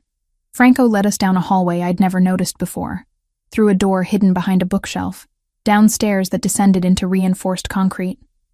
The bunker was larger than expected, furnished like a living space with a sofa, supplies, communications equipment. Patricia was already there, checking her medical kit with practiced efficiency. "Stay here," Franco ordered. "Don't open this door for anyone except me or my men. If you hear them say codename Verde, it's safe." Anything else, you assume compromise and you lock down completely. Understood? Franco, I started. Understood? Harder now, brooking no argument. Yes. He looked at Chloe, who was shaking despite her attempts to appear brave. Something crossed his face. Regret, maybe. Then he was gone. The door sealed behind him with a heavy mechanical sound that made my stomach drop. Chloe pressed against my side, and I wrapped my arms around her. Beatrice was confused, agitated, asking questions in Italian that I couldn't answer. Patricia tried to calm her while I held my daughter and listened to gunfire above us. Each shot felt like a physical impact. This was real. This was happening. I'd brought my child into a war zone. The shooting lasted maybe 10 minutes. It felt like hours. Then silence, worse than the noise because silence meant unknown outcomes. Were Franco's people okay? Was Franco okay? Were the attackers contained? Or had they breached the house? 30 minutes later, the intercom crackled. Verde. Medical assistance needed. 2 injured, stable but bleeding. Patricia grabbed her kit and moved to the door. I stood. I'm coming with you. Amanda, I have first aid training. If there are injured people, you might need help. She didn't argue, just unsealed the door. To Chloe, I said, stay here with Beatrice. I'll be right back. Keep the door locked. Mom, right back. I promise. The scene above was controlled chaos. 2 men sat against the wall, one with a shoulder wound, the other with a leg injury. Blood pooled on the expensive hardwood floors. Franco was on his phone, speaking rapid Italian, his free hand gesturing sharply. Security personnel moved through the space, checking windows, securing perimeters. Patricia went to the man with the shoulder wound. I knelt beside the other, pressing clean towels against the leg injury to slow the bleeding. Basic pressure, elevation, keep him talking so he didn't go into shock. Training from a long-ago workplace safety course. Knowledge I'd never expected to use. The man's name was Vincent. He talked me through his military service while I kept pressure on his leg, waiting for the private ambulance Franco had called. His words came in bursts between winces of pain, but he stayed conscious and coherent. That was what mattered. Franco found me 20 minutes later, still kneeling beside Vincent with my hands covered in someone else's blood. The ambulance had taken both injured men. The property was secure again. And Franco stood looking at me with an expression I couldn't read. Thank you, he said quietly. Vincent would have been in worse shape if you hadn't helped stabilize him. Is everyone else okay? My people, yes. The attackers retreated when they realized they wouldn't breach our defenses. No fatalities on either side. This time. The words hung between us. I need to get Chloe, I said, standing on shaky legs. She's terrified down there. Wait. He caught my arm gently. Amanda, I need to say something. Not now, Franco. My daughter just survived her second violent incident in 2 weeks. She's in a bunker scared out of her mind and I need to be with her. I know, but you need to hear this first. He released my arm. I was wrong to bring you here. Wrong to think I could keep you separate from my world. What happened tonight, it could have gone differently. If they'd breached the house, if they'd gotten past security, you and Chloe would have been trapped in that bunker with no escape. I put you in danger, both of you. You warned me there were risks. I chose to stay anyway. You chose based on incomplete information. You didn't know the extent of what you were walking into because I didn't tell you. He ran a hand through his hair, and I realized he was shaken in a way I'd never seen. The Cartel de Sinaloa is pushing into Chicago, trying to take over port operations. My organization controls shipping routes they want. This is a territorial war, and it's going to get worse before it gets better. People will die. Properties will be targeted. And anyone associated with me becomes a potential casualty or leverage point. Why are you telling me this now? Because you deserve the truth before you decide what comes next. Full truth, not the sanitized version I gave you before. He met my eyes directly. I run operations for one of Chicago's most powerful organized crime families. We control port access, warehouse distribution, protection rackets, and legitimate businesses that launder money. I'm not the head of the family, but I manage day-to-day operations, which makes me a target. Being near me, working for me, living on my property, that puts you and Chloe at risk. Real, serious risk. Tonight proved that. I should have been horrified, should have grabbed Chloe and run, but instead I felt oddly calm, like I'd been waiting for this conversation. And now that it was happening, I knew exactly what I needed to say. I'm not naive, Franco. I researched you before I took this job. I knew there were implications. What I didn't know was the specific nature of the threat, or how imminent it was. That's what I need from you. Complete honesty about risk levels. Not protection from information, but access to it so I can make informed decisions about my daughter's safety. You want to stay? He said it like he couldn't quite believe it. I want to make an informed choice. Tell me what's happening with this cartel. Tell me what security measures are in place. Tell me what the realistic danger level is for Chloe if we stay here versus if we leave. Then I'll decide. So he told me. Everything. The territorial dispute that had been building for months. The negotiations that had failed. The likelihood that violence would escalate before either side backed down. The security protocols he'd implemented. The guards. The surveillance. The reinforced structures. The fact that this property was probably the safest place in Chicago for us. But safe was relative when you were caught in the middle of a gang war. We talked until nearly dawn, long after Chloe had fallen asleep in the bunker with Beatrice and Patricia had taken them both upstairs to bed. We sat in Franco's study with blood still staining his shirt cuffs, and he gave me the unvarnished truth about his life and the world I'd entered by accepting his job offer. When he finished, I was quiet for a long time, processing, calculating, weighing known dangers against unknown ones. I need 2 things from you, I said finally. First, if the situation escalates to a point where Chloe's safety can't be guaranteed even with all your security, you tell me immediately. No downplaying, no protecting me from harsh realities. I need to know the moment we need to leave. Agreed. And second, if we stay, you stop treating us like fragile things that might break. We're not decorative additions to your life. We're people who've survived difficult circumstances and know how to handle ourselves. Stop trying to shield us from everything. Just give us information and trust us to make our own choices. He nodded slowly. I can do that. But Amanda, you should know something else. What? This thing between us. Whatever it's becoming. That complicates everything. You're not just my mother's caregiver anymore. You're someone I care about. Someone I want to protect, which makes you more vulnerable, not less. People who want to hurt me will see you as a pressure point. Is that why you've been keeping your distance? The careful boundaries? Yes. And because I didn't want to take advantage of your situation. You needed this job. You needed the security. Starting something personal when you might have felt obligated or trapped. That would have been wrong. I don't feel trapped, I said. I feel like I'm finally making choices instead of just reacting to circumstances. That includes choosing to stay despite the risks. And Franco? That includes choosing to acknowledge that there's something between us worth exploring when the timing is better. Something in his expression shifted. Relief, maybe, or hope, when the timing is better.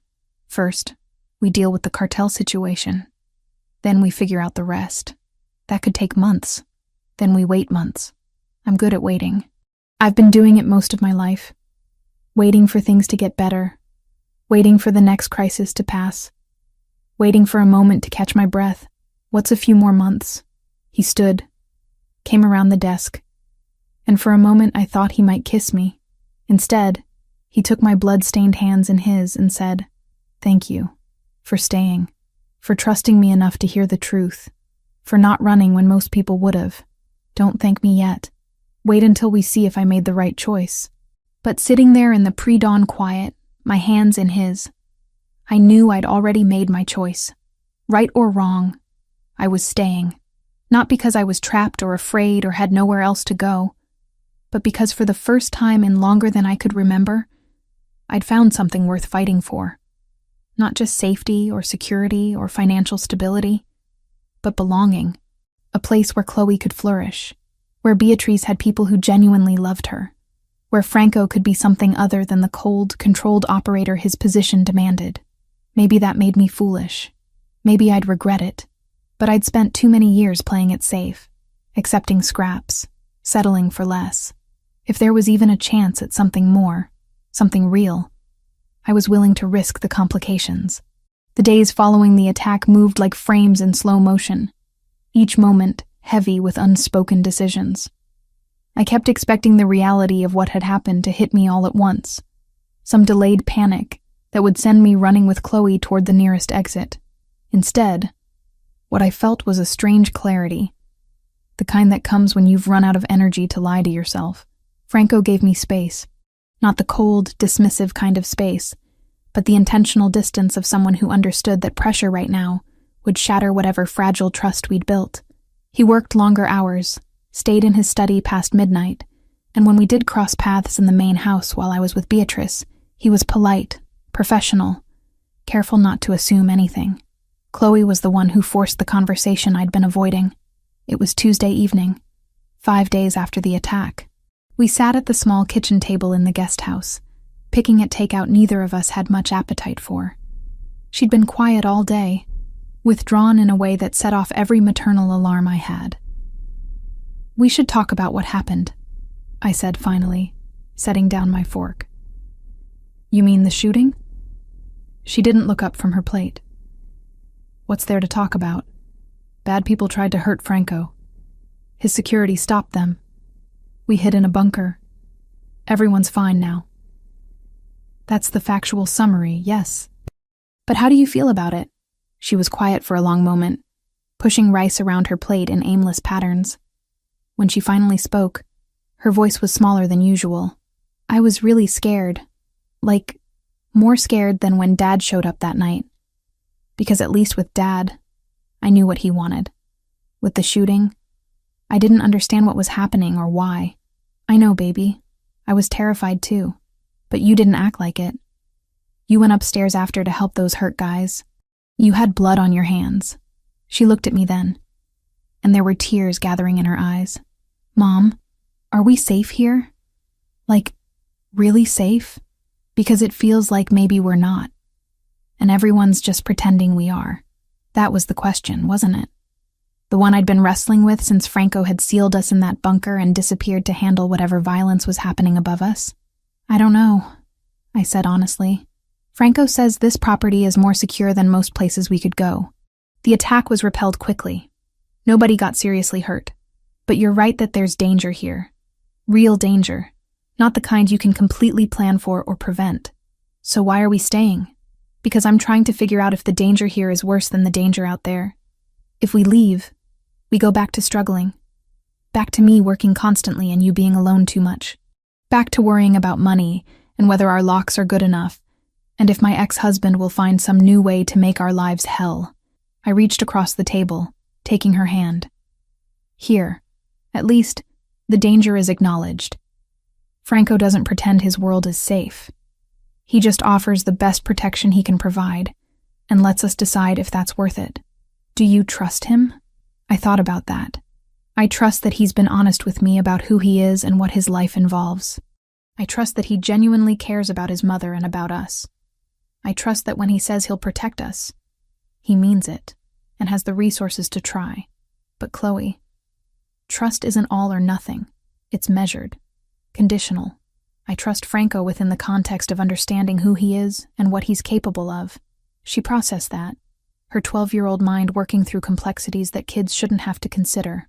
"Mrs. Rinaldi really likes having us here. She's been so much happier since we started coming around. And Franco, he's different when you're in the room. Less scary, more normal. That doesn't mean we owe them our safety. I know, but it also means we matter to them. They're not just being nice because they feel sorry for us. They actually care." She squeezed my hand. "I think we should stay. But I also think you need to stop pretending you don't have feelings for Franco. It's obvious, Mom, to everyone except maybe you two. It's complicated. Adults always say that when they're scared to do something." She pulled her hand back, picking up her fork again. "Just promise me that if it ever gets too dangerous, we'll leave. Even if it's hard. Even if we don't want to. I promise." 2 days later, Franco knocked on the guest house door just after 9 in the evening. I'd sent Chloe to bed an hour earlier, though I knew she was still awake reading under the covers. I opened the door to find him looking more tired than I'd ever seen him. The kind of exhaustion that went bone deep. "Can we talk?" he asked. "Of course. Come in." He stepped inside, and for a moment just stood there, like he was gathering his thoughts or his courage. Finally, he said, "The situation with the cartel has been resolved, temporarily at least. We reached an agreement with neutral mediators. Territory stays divided as it was. Both sides pull back from aggressive posturing, and we revisit the arrangement in 6 months. That's good, isn't it? It's a reprieve. Whether it holds depends on whether both sides honor the terms." He moved to the couch, sitting heavily. "But it means the immediate threat level has dropped significantly. You and Chloe are safer now than you were last week." I sat beside him, leaving careful space between us. "You look exhausted." "I haven't slept much since the attack. Too many things to handle. Too many people to keep in line." He rubbed his face. "Amanda, I need to say something, and I need you to really hear it. Okay, I was wrong to bring you here. Wrong to think I could keep you separate from my world. What happened last week proved that. If they'd gotten past security, if things had gone differently, you and Chloe could have been killed. That's on me. I put you in danger by offering you this job, by suggesting you stay in the guest house, by letting you get close to my family. Franco, let me finish." His voice was steady but strained. "I'm offering you a way out. A real one. I have a property in Portland, Oregon. A house, fully furnished, in a safe neighborhood with good schools. I can set you up there with enough money to live comfortably for years while you figure out what you want to do. Clean break, fresh start, away from all of this." I stared at him, processing what he was offering. "You'd just let us go? I'd help you go. Make sure you had everything you needed to build a stable life somewhere far from the complications of being associated with me." He turned to look at me directly. "Because that's what you deserve, Amanda. Stability, safety, a chance for Chloe to grow up without worrying about gunfire. I can't give you that here. All I can offer here is expensive security wrapped around constant danger. Is this what you want? For us to leave?" His jaw tightened. "What I want is irrelevant. This is about what's right, what's best for you and your daughter." "Don't do that," I said sharply. "Don't decide for me what's best. Don't make this sacrifice play and pretend it's nobility. If you want us gone, say that. If you're scared of what's happening between us and you're looking for an easy exit, say that. But don't dress it up as concern for my well-being. I'm not—" "Yes, you are. You're making this choice for me instead of giving me the information and letting me decide. Just like you did in the beginning, trying to throw money at me instead of asking what I actually needed." I stood, pacing to the window. I've spent too many years with someone who made all my decisions for me, who decided what I could wear, where I could go, who I could talk to, all in the name of love or protection or whatever justification he was using that day. I'm not doing that again, Franco. Not even with someone whose intentions are better. He was quiet for a long moment. When he spoke, his voice was raw. "You're right. I'm sorry. I'm trying to protect you, but I'm doing it the wrong way. So do it the right way. Give me the full picture. Tell me what staying here really looks like. Not the sanitized version. Not the reassuring corporate speak. The actual truth." He stood, running a hand through his hair. "The truth is that my life is complicated and dangerous. The cartel situation is resolved for now, but there will be other conflicts, other threats. I run operations for a family that controls significant criminal enterprises in this city. Shipping, distribution, protection, money laundering through legitimate businesses. I'm not the head of the organization, but I'm high enough up that I'm a target. People who want to hurt the family will look at anyone close to me as leverage or as a way to send a message. I already know all this, but do you understand what it means long-term? It means always having security around. It means vetting everyone who comes into your life. It means Chloe growing up in a world where she has to be careful what she says and to whom. It means compromising your values, because the person you care about does things that are illegal and sometimes violent." He moved closer, his expression intense. "It means accepting that I'm not a good man, Amanda. I've hurt people. I've made decisions that cost lives. I'll do it again if I have to. if that's what protects my family or my mother or you. I know what you are, I said quietly. I'm not naive enough to think you're some misunderstood hero. You operate in dark spaces, you do terrible things, and you've made peace with that, because it's the world you were born into and the responsibility you accepted. I see all of that. And you're still considering staying? I'm considering it because you've also been honest with me, because you've never pretended to be something you're not, because when I needed help, you offered it without conditions, because you love your mother with a gentleness that contradicts everything else about your life, because you've shown me that power doesn't have to mean abuse, that protection doesn't have to become control. I closed the distance between us. I'm not looking for a white knight, Franco. I'm looking for a partner who sees me as an equal, who respects my choices even when he disagrees with them, and who's willing to be honest about his flaws instead of hiding them behind charm. I can't promise you safety. Nobody can. Ryan was supposed to be safe. He had a regular job, paid taxes, went to church on Sundays. He still put me in the hospital. At least with you, I know the risks going in. I can't promise I won't hurt you. Maybe not physically, but this life, what I do, it takes a toll on everyone close to me. Then we'll deal with that when it happens.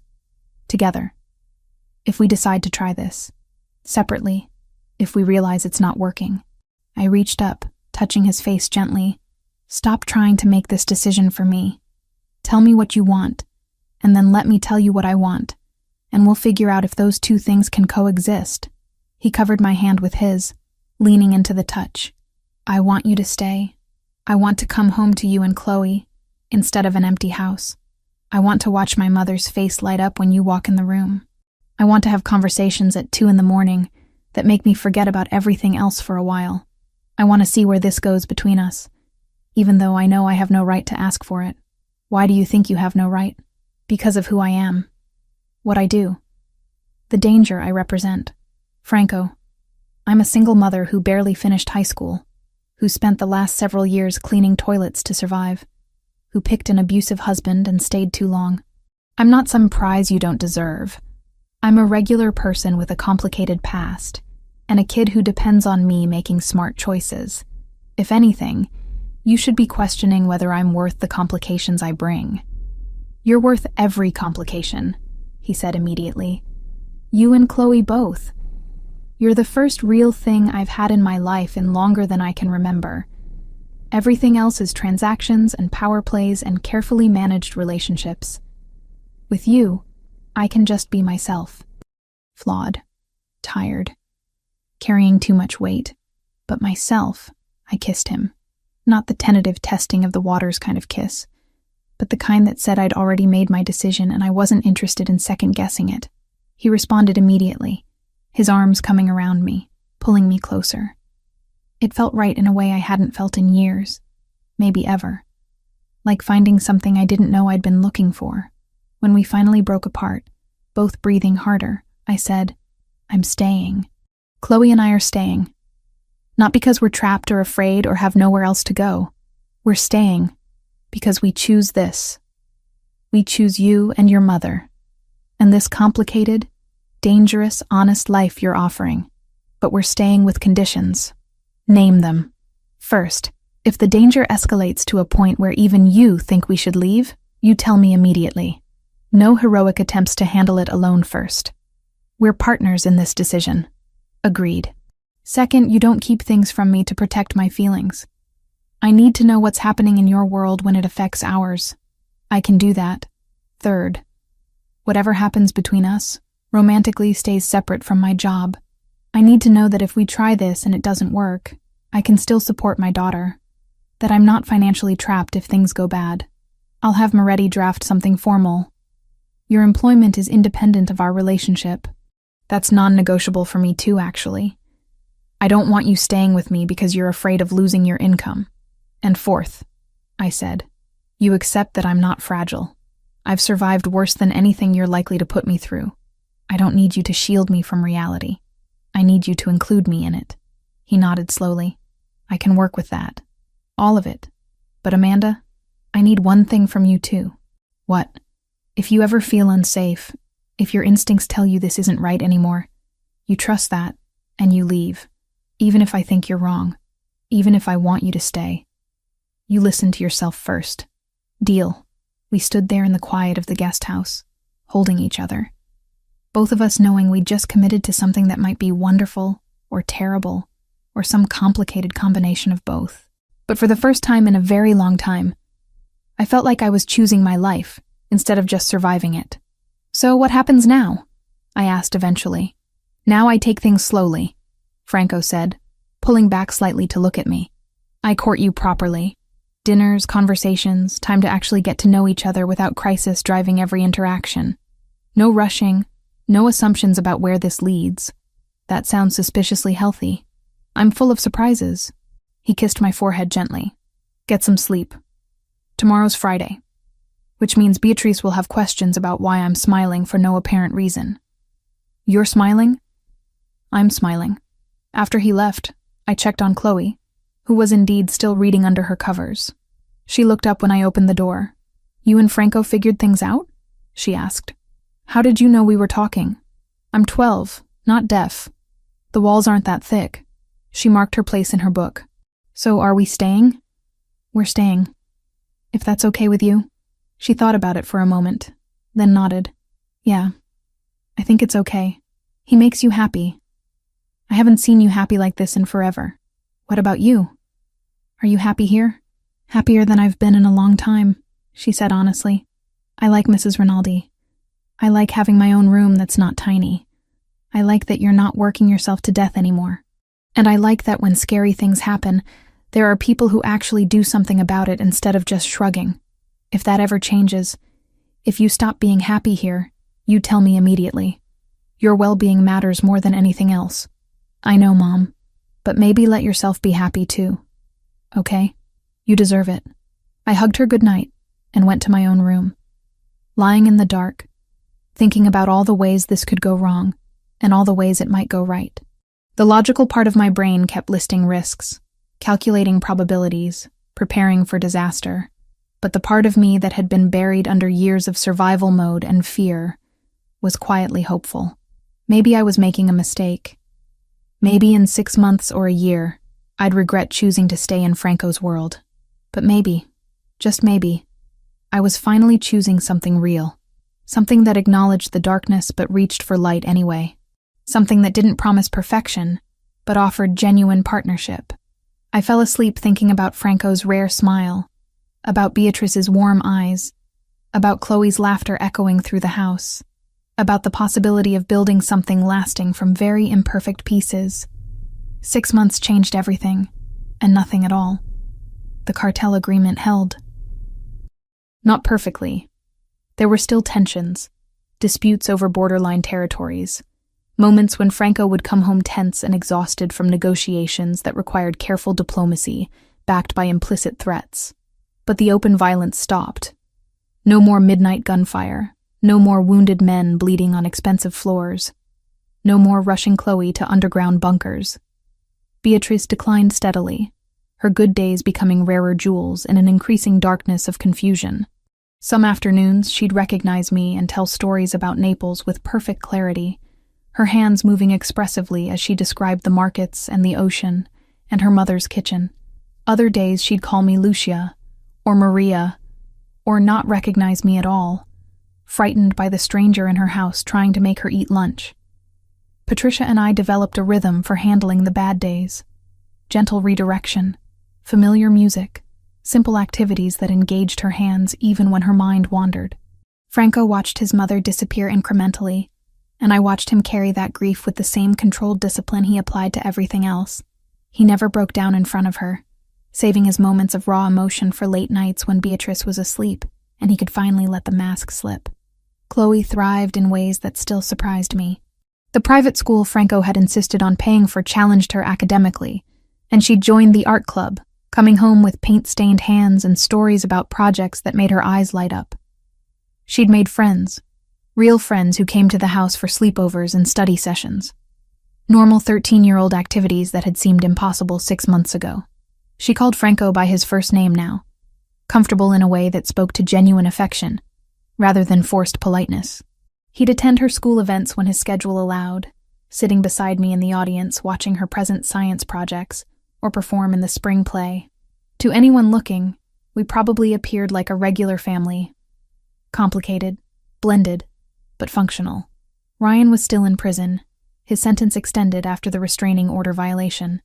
Vincent Moretti had been ruthlessly efficient in ensuring every charge stuck, every legal avenue for early release closed. I'd stopped checking the countdown to his release date, stopped living in fear of the moment he'd get out again. That particular threat had been neutralized as thoroughly as Franco's world knew how to neutralize threats. My relationship with Franco evolved slowly, deliberately. We'd made a pact that first night to take things at a measured pace, and we'd mostly kept to it.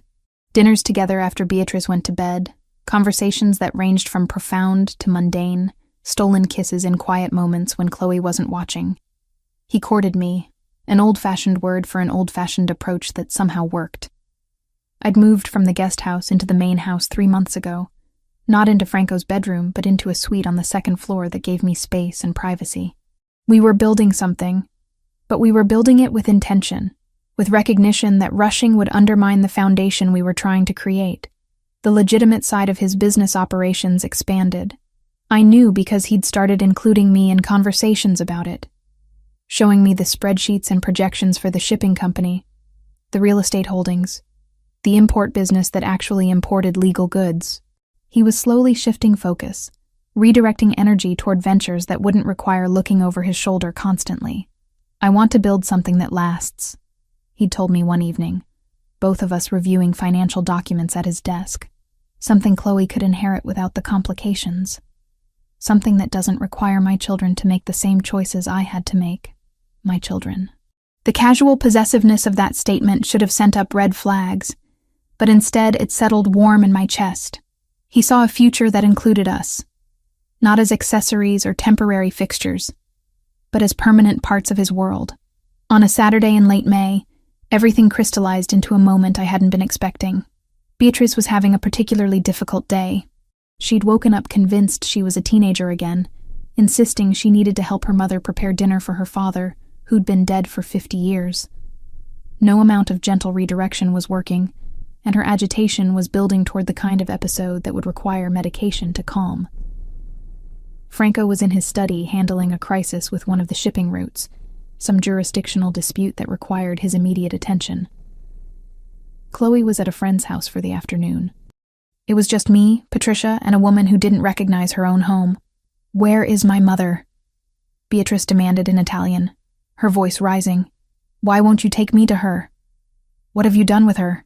"Beatrice, your mother isn't here right now," I said gently, keeping my voice calm. "But you're safe. You're home. We're going to take care of you. This is not my home. My home is in Naples." She grabbed my arm, her grip surprisingly strong. "Please, I want to go home. I want my mother." Something in her desperation broke my heart.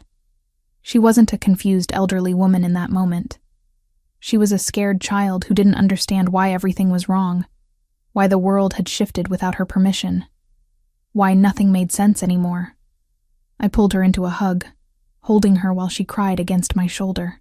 "I know," I whispered, abandoning the script of redirection and just being present with her grief. "I know you want to go home. I know nothing feels right." She clung to me, sobbing in Italian, and I just held her.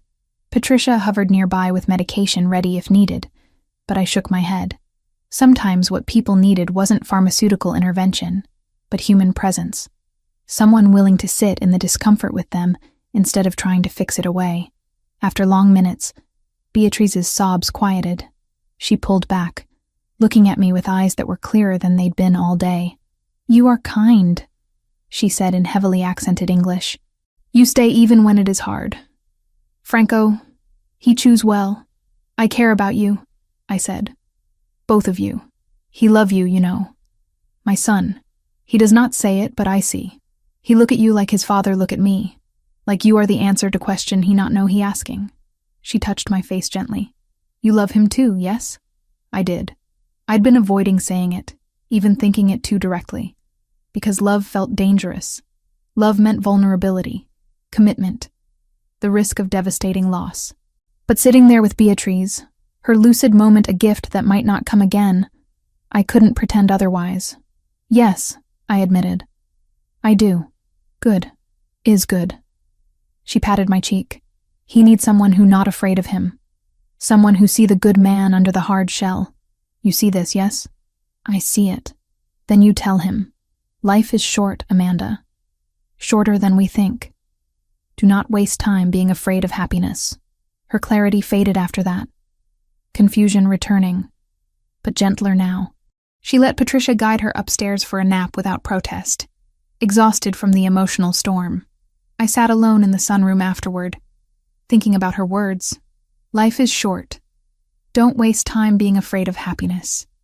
Simple advice from a woman whose own life was being stolen piece by a disease that didn't care about her wisdom or warmth or the people who loved her. Franco found me there an hour later. His crisis resolved, he'd come looking for us. He took one look at my face and sat beside me. Bad day? He asked. Hard day. But she had a moment of clarity at the end. I turned to look at him. She told me you love me. His expression shifted, guard dropping in a way I'd learned to recognize. She's perceptive, even when she's confused. Is it true? He didn't answer immediately, weighing his words with characteristic care. When he spoke, his voice was steady. Yes, it's true. I've been trying to give you space to figure out your own feelings without pressure. But yes, Amanda, I love you. I've loved you for months.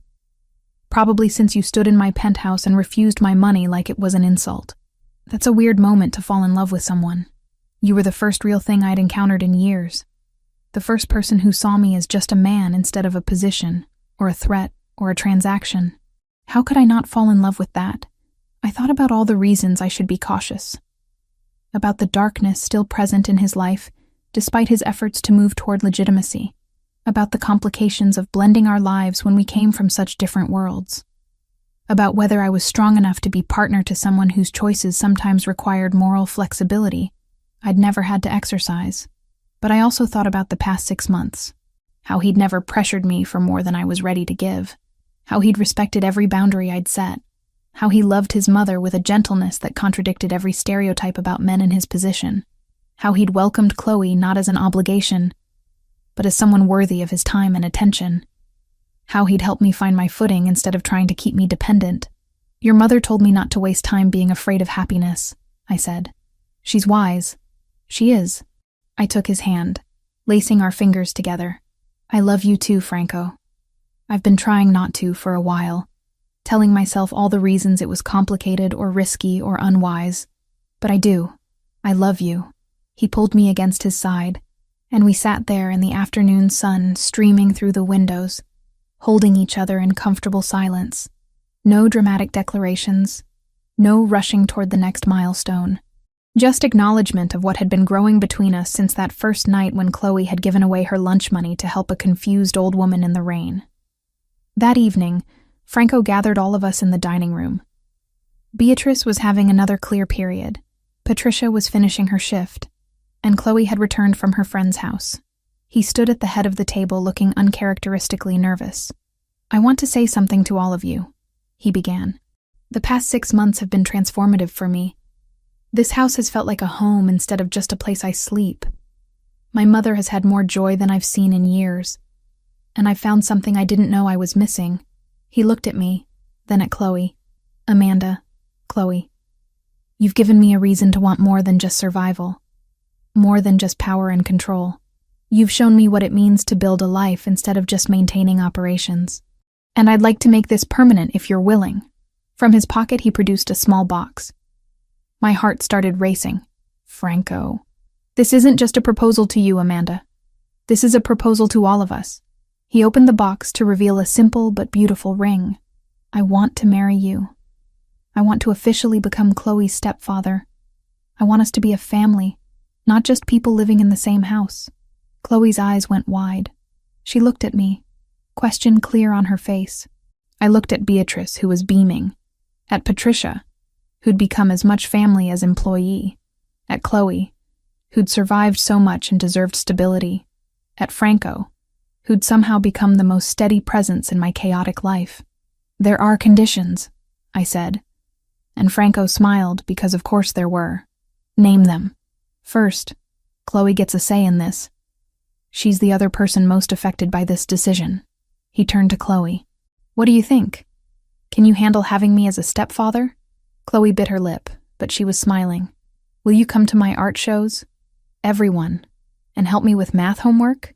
Reluctantly, but yes. And promise not to be weird and overbearing like dads in movies. I promise to be exactly the right amount of overbearing. No more, no less. She looked at me, then back at him. Okay then. But if you hurt my mom, I'll figure out how to hurt you back. That's fair. I laughed, not quite believing this was happening. Second condition. I want a prenup that protects both of us, but especially protects Chloe's future. If something happens to me, she has guaranteed access to resources and education. Moretti already drafted it, Franco said. I'll have him revise it to your specifications. And third, I said, we do this at whatever pace feels right. No rushing to the altar because of some deadline. We get engaged. We plan together. We make sure this is what we all want every step of the way. I can work with that. He moved closer. The ring's still in its box. So is that a yes? I thought about the woman I'd been 6 months ago. Exhausted. Afraid.